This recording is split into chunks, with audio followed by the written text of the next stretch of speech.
तो भाइयों हामजा चिमाएव और शॉन स्ट्रिकलैंड के बीच में यहाँ पर एक बहुत बड़ी फाइट होने वाली है UFC 328 के अंदर।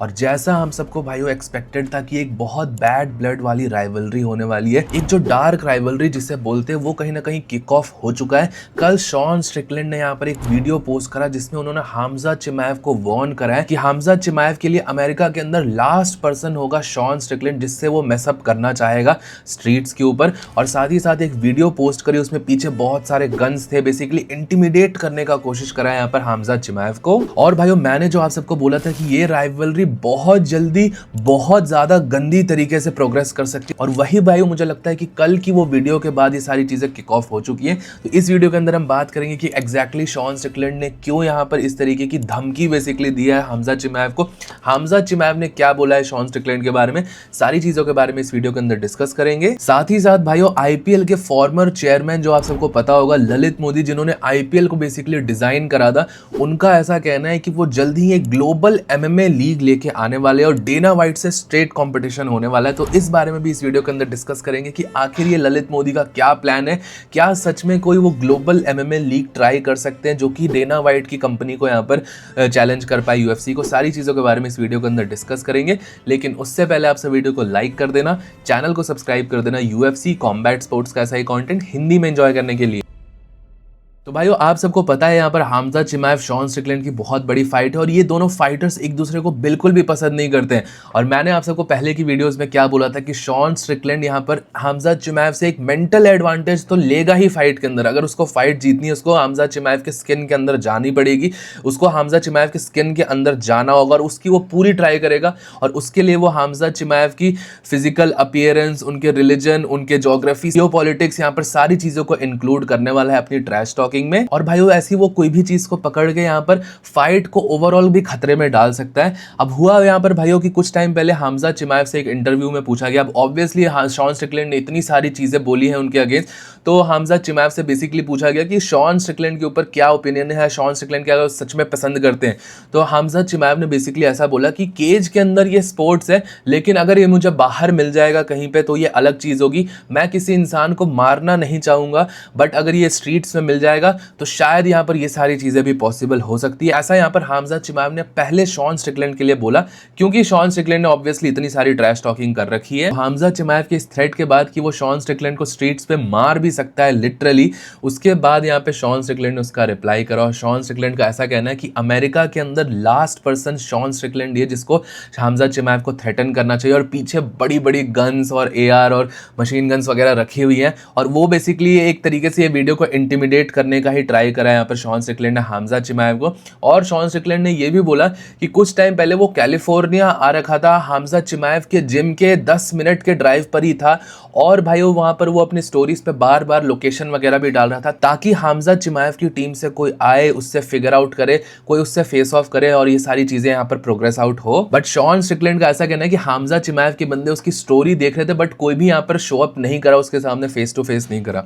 अब मैं आप सबको भाई उसके बारे में अपना ओपिनियन बताता हूँ। पहली चीज तो भाइयों कि यहाँ पर शॉन स्ट्रिकलैंड 10 मिनट दूर था हामजा चिमाएव से, तो हामजा चिमाएव का कोई भी बंदा जाके उससे बाहर क्यों लड़ने जाएगा। पहली बात तो ये सबसे ज्यादा पॉइंटलेस चीज है, इसमें कोई बहुत बड़ी बड़ाई है नहीं। और भाइयों अगर इस चीज को हम एक बार को कंसीडर भी करें कि हाँ शॉन स्ट्रिकलैंड बहुत ज्यादा डेयरिंग था, उसको डर नहीं लग रहा था, तो चले जाता वो 10 मिनट का फासला भी क्यों रखा था, हामजा चिमाएव के जिम ही चले जाता, वहीं पर ही कर लेता कन्फ्रंटेशन। बाहर जाके लोकेशन देना, ये सारी चीजें क्या चल रही है। बेसिकली भाई आप देख रहे हो इंडिया में भी लोकेशन होते हैं, इंडिया के ऑनलाइन गैंगस्टर, बाहर भी ये लोकेशन वाली चीज खूब चलती है। तो भाइयों मेरा तो यही पॉइंट है कि यहाँ पर 10 मिनट की दूरी भी क्यों छोड़ी शॉन स्ट्रिकलैंड ने, वो भी क्लोज कर देता, सीधा शॉन स्ट्रिकलैंड हामजा चिमाएव से मिल लेता ऐसा था। तो अब भाइयों जो दूसरी चीज है कि इस वीडियो के अंदर शॉन स्ट्रिकलैंड बेसिकली हामजा चिमाएव को इंटिमिडेट कर रहा है गन्स वगैरह दिखा के। तो भाइयों मेरा इसके ऊपर यही ओपिनियन है कि हामजा चिमाएव जहां से आता है, रशिया, चेचनिया, वहां पे भाइयों गन्स की कोई कमी नहीं है। एंड आई एम श्योर कि हामजा चिमाएव ने इतनी गन्स अपने लाइफ में देखी होगी कि यहाँ पर कोई भी उसको गन्स दिखा के इंटिमिडेट नहीं कर पाएगा शॉन स्ट्रिकलैंड जैसा। शॉन स्ट्रिकलैंड जैसे लोग फैंसी और शौक के लिए गन्स चलाते हैं, बट जो एरिया और जिस ज्योग्राफिकल रीजन से हामजा चिमाएव आता है वहां पे लोग सर्वाइवल के लिए गन्स वगैरह उठाते हैं। तो आप समझ सकते हो दोनों की बहुत ज्यादा डिफरेंट चीजें हैं, दोनों की बहुत ज्यादा डिफरेंट मेंटालिटी है। भाइयों ये तो मैंने फर्स्ट टाइम ही देखा है कि किसी चेचन रशियन को गन्स दिखा के डराया जा रहा है, जो कि बहुत बहुत ही ज्यादा आयरॉनिक है अपने आप में ही। जो लोग बेसिकली जाने ही जाते हैं इन सारी चीजों के लिए, उनको ही यहाँ पर उस चीज से डरा रहा है शॉन स्टिकलैंड। अब रही बात तो भाई ये डिस्कशन की, अब एक और चीज है कि यहाँ पर इस इंटिमिडेशन का फायदा क्या है। जब आपको यहाँ पर मौका दिया जा रहा है, आप बैटल आउट कर सकते हो, ऑक्टागन में मैन टू मैन फाइट हो सकती है, इससे बेटर क्या हो सकता है। किसको चाहिए, किसी को भी गन्स के पीछे अपने आप को क्यों छुपाना है, सीधा जाके यहाँ पर बैटल आउट कर सकते हैं। वो उसमें दिखाना शॉन स्टिकलैंड, उसमें दिखा। ये फाइटर्स मेरे को बिल्कुल नहीं पसंद आते जिनके पास फाइट करने का चांस है लेकिन फाइट में वो हार जाएंगे, उसके बाद जाके अटैक करेंगे, गन्स वगैरह दिखाएंगे। जैसे हॉर्हे मास्विडाल भी एक वैसा ही है। कोल्बी कोविंगटन के अगेंस्ट उसके पास बहुत मौका था यहाँ पर कोल्बी कोविंगटन को पीटने का, जो भी बदला लेना था ऑक्टागन में ले सकता था, वहां पे वो कुछ कर नहीं पाया। फिर बाद में जाके कोल्बी कोविंगटन को अटैक करता है और अपने आप को बहुत बड़ा यहाँ पे तोप समझता है। अब दूसरी चीज भाइयों, यहाँ पे गलती हमजा चिमाएव की है कि ऐसे वेग स्टेटमेंट्स देने का कोई फायदा नहीं है। लेट्स बी रियल, हमजा चिमाएव कितना ही बड़ा गैंगस्टर हो, कोई कितना ही बड़ा कुछ भी हो, लेकिन ये एक सिविलाइज सोसाइटी, अगर स्ट्रीट्स पे वो वायलेंस करेंगे तो उसके कॉन्सिक्वेंसेस भी उसको फेस करना ही पड़ेगा। जैसा वो कह रहे हैं कि स्ट्रीट्स पे किसी को खत्म कर देंगे, ऑब्वियसली ये सही चीज तो नहीं है। खत्म करने का तो कर दोगे, उसके बाद आप खुद भी तो खत्म हो ही जाओगे, इसका कुछ पॉइंट नहीं है, इससे कुछ प्रूफ भी नहीं होगा। प्रूफ भाइयों तभी होगा, और जो ये फाइटर्स और लोग ऐसे स्टेटमेंट्स देते हैं अपना वट दिखाने के लिए, वट आपका तभी बनेगा जब आप यहाँ पर ऑक्टागन में अच्छी परफॉर्मेंस दिखाओगे, मुझे लगता है। बाकी गन्स के पीछे छुप के और ये सारी चीजें बोल बोल के तो बहुत सारे बोल बच्चन बहुत सारे होते हैं, बट एक्चुअल फाइट करके दिखाना वो एक अलग ही चीज होती है। तो मुझे ऐसा लगता है कि हमजा चिमाएव भी यहाँ पे जो ये कह रहा है कि किसी को मैं मार दूंगा, शॉन स्टिकलैंड मिल जाएगा ऐसा, तो ये भी सिर्फ हवा वाली बातें ही है। और अगर ऐसा कोई करता भी है तो ये बहुत ही ज्यादा फुलिशनेस होगी। और इसीलिए मैंने भाइयों यहाँ पर बोला है कि ये बहुत जल्दी है राइवलरी, यहाँ पर राइवलरी से एक अगली टर्न ले सकती है, क्योंकि ये दोनों फाइटर्स ही बहुत ही ज्यादा खराब ऐसे अलग सी मेंटालिटी का, इसको बिल्कुल भी प्रमोट नहीं करना चाहिए, क्योंकि इनके पास at the heat of the moment control करने की एबिलिटी नहीं है खुद को। शॉन स्टिकलैंड की आप सबको याद होगा ड्रिकस डुप्लेसिस से जब फाइट हुई थी तो उसने लिटरली यहाँ पर अटैक कर दिया था कुछ दिन पहले शॉन स्टिकलैंड ने ड्रिकस डुप्लेसिस के ऊपर, क्योंकि ड्रिकस ने उसके फादर वगैरह के बारे में चीजें बोली थी, क्योंकि उसको केयर नहीं था कि फाइट कैंसिल हो जाए या उसका अगले हफ्ते टाइटल फाइट आने वाली, इन सारी चीजों के बारे में नहीं सोचने वाले।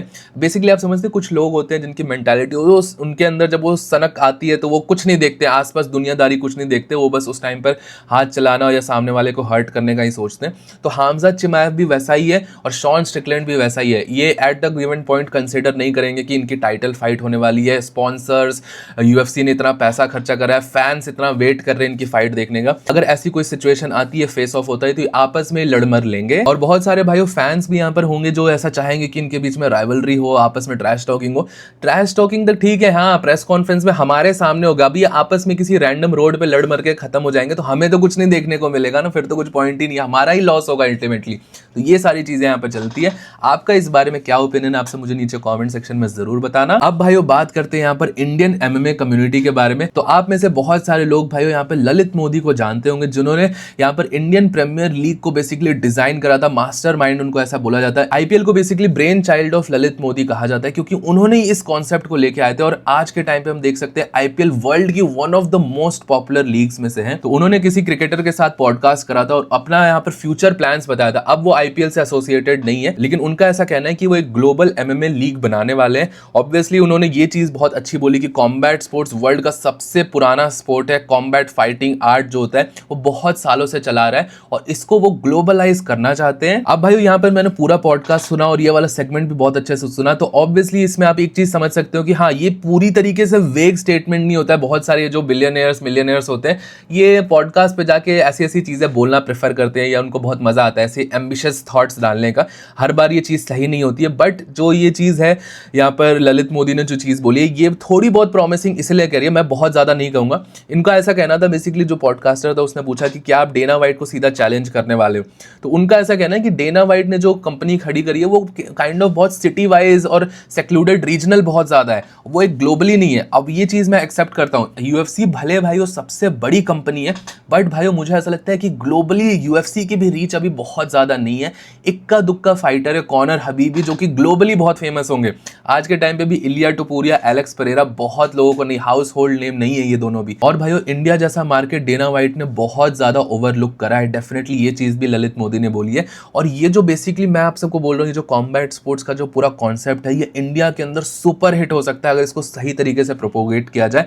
अब ललित मोदी ने ऐसा ये भी बोला कि डेना वाइट को कुछ पता नहीं है अपने बिजनेस का, ये चीज गलत है। ये चीज मैं ललित मोदी की अग्री नहीं करता। अगर उसने $1 बिलियन की कंपनी खड़ी करी है तो ऑब्वियसली उसको अपने बिजनेस के बारे में में बहुत चीज़ पता है, बट डेफिनेटली ऐसे मार्केट, स्पेशली इंडिया जैसा मार्केट बहुत ज़्यादा अनटैप्ड है। अब इसके पीछे का रीज़न भी है कि फाइटर्स नहीं है यहाँ पर, इंडियन फाइटर्स नहीं है, ये भी चीज़ है। इन सारी चीज़ों को टैकल करना पड़ेगा। तो भाई पॉइंट मेरा बेसिकली यही है कि ललित मोदी जैसा बंदा अगर कह रहा है कि वो एक ग्लोबल लीग स्टार्ट करने वाला है एक अलग कॉन्सेप्ट के साथ, ऑलरेडी ग्लोबल लीग्स बहुत सारी है, PFL, वन चैंपियनशिप है, लेकिन सब आज के टाइम पे कोई भी यहाँ पर सक्सीड नहीं कर रहे, सबको बहुत हैवी लॉसेज हो रहे हैं। तो क्या ललित मोदी कुछ डिफरेंट कर सकता है? अब ऐसा स्टेटमेंट्स तो बहुत सारे बिलियनियर्स देते रहते हैं time and again combat sports boxing में आने का, बट ललित मोदी का थोड़ा डिफरेंट यहाँ पर इसलिए क्योंकि इसने पहले IPL जैसे कॉन्सेप्ट को यहाँ पे प्रोड्यूस करा, और IPL की वैल्यूएशन आज के टाइम पे देख लो भाई कितने बिलियन डॉलर्स की है। और आज के टाइम पे भी भाई ग्लोबल MMA लीग बनाना भी काफी एम्बिशियस लग रहा था, लेकिन इस बंदे ने उस टाइम पर वो पुल ऑफ कर दिया था। क्या वो इस टाइम पे कर पाएगा? प्रीवियस एक्सपीरियंस है, इसके पास नेटवर्किंग है, पैसा भी ऑब्वियसली बहुत ज़्यादा है मोदी इसके पास। डेफिनेटली भाइयों कुछ चीज़ें पॉसिबल हो सकती है अगर इसको सच में ऐसे होल हार्टेडली किया जाए जैसे उसने IPL के लिए किया था। अगर वो सिमिलर तरीके की जान और अपना दिमाग इसमें डालता तो डेफिनेटली कुछ ना कुछ हो सकता है। अब भाइयों ऑब्वियसली ललित मोदी अपने आप में ही दूध का धुला नहीं है, उसके ऊपर भी बहुत सारे चार्जेस है। He is not the man जिसको पूरी तरीके से हम लुकअप कर सकते हैं, but at the same time कौन सा ऐसा मैन है, कौन सा ऐसा पर्सनैलिटी जिसकी यहाँ पर डार्क साइड नहीं है, इसको पूरी तरीके से लुकअप किया जा सकता है। सबके कुछ ना कुछ फ्लॉज होते हैं। डेना वाइट के भी बहुत सारे फ्लॉज है, ललित मोदी के भी बहुत सारे फ्लॉज है। अब ये सारी चीजें आप सबके ऊपर डिपेंडेंट है कि आप किसको फॉलो करना चाहते हैं, किस पे ट्रस्ट करना चाहते हो, नहीं करना चाहते हो। और मैं तो भाइयों यहाँ पर खुशी हूँगा कि ऐसा कोई बिलियनर है जो एक्चुअली में ट्राई कर रहा है कॉम्बैट स्पोर्ट्स, और वो भी इंडियन, जिसके पास अगर ऐसी कोई लीग सक्सेसफुल होती है तो अपने पास कितना ज्यादा लेवरेज रहेगा। भले वो इंसान अच्छा नहीं है, उतना बढ़िया नहीं है, उसके ऊपर बहुत चार्जेस एक्सेट्रा एक्सेट्रा सब पता है मुझे, बट अगर वो ऐसी कुछ चीजें स्टार्ट करता है तो इंडिया के पास एज अ कंट्री बहुत ज्यादा लेवरेज होगा इस स्पोर्ट के अंदर। और मैं डेफिनेटली चाहता हूं कि ये सिर्फ हवा वाली बातें ना हो, एक्चुअल में ललित मोदी कुछ करके दिखाए। बाकी भाइयों मुझे भी कहीं ना कहीं ऐसा लगता है कि IPL प्लेयर्स को कंपेयर करो, ये पूरे सीजन में 15-20 करोड़ कमा के खुश हो जाते हैं, और यहाँ पर अपने MMA के जो फाइटर्स हैं ये एक फाइट में यहाँ 20 मिलियन 30 मिलियन कमा ले रहे हैं। और भाइयों जो अपने बॉक्सर्स हैं वो एक फाइट के अंदर 20 million dollar, 30 million dollar, 100 million dollars तक कमा पा रहे हैं। तो आप सब समझ सकते हो हम बेसिकली एक बहुत छोटे नट शेल के अंदर रहते हैं, हमारे बाहर की दुनिया हमने एक्सप्लोर ही नहीं करे, हमारी ऑडियंस को एक्चुअल टेस्ट लगा ही नहीं है एक्चुअल स्पोर्टिंग का और एक्चुअल पैसे का। और जब ये ऐसे ललित मोदी जैसे बिलियनर्स देखते होंगे कि कॉम्बैट स्पोर्ट्स में एक्चुअली कितना ज्यादा पैसा है, इवन दो उतनी ज्यादा पॉपुलर स्पोर्ट नहीं है, अगर ये उतना पॉपुलर हो गया, क्रिकेट जैसी व्यूअरशिप आ गई, तो इसमें और कितना पैसा जनरेट हो सकता है। तो डेफिनेटली ललित मोदी जब कॉम्बैट स्पोर्ट्स देखता हो तो उसके आंखों में से डॉलर साइंस आ जाते होंगे तो और इसलिए उसको ऐसा लग रहा होगा कि वो कॉम्बैट स्पोर्ट्स में भी आ सकता है। आ जाए तो अच्छी बात है। बाकी आप सबका इस बारे में क्या सोचना है, क्या ये चीज़ें पॉसिबल हो सकती है, मुझे नीचे कमेंट सेक्शन में ज़रूर बताना। टिल दिन वीडियो पसंद आया होगा तो प्लीज़ वीडियो को लाइक, चैनल को सब्सक्राइब कर देना। मिलता हूँ आप सबको नेक्स्ट वीडियो में अगले अपडेट के साथ। Bye bye.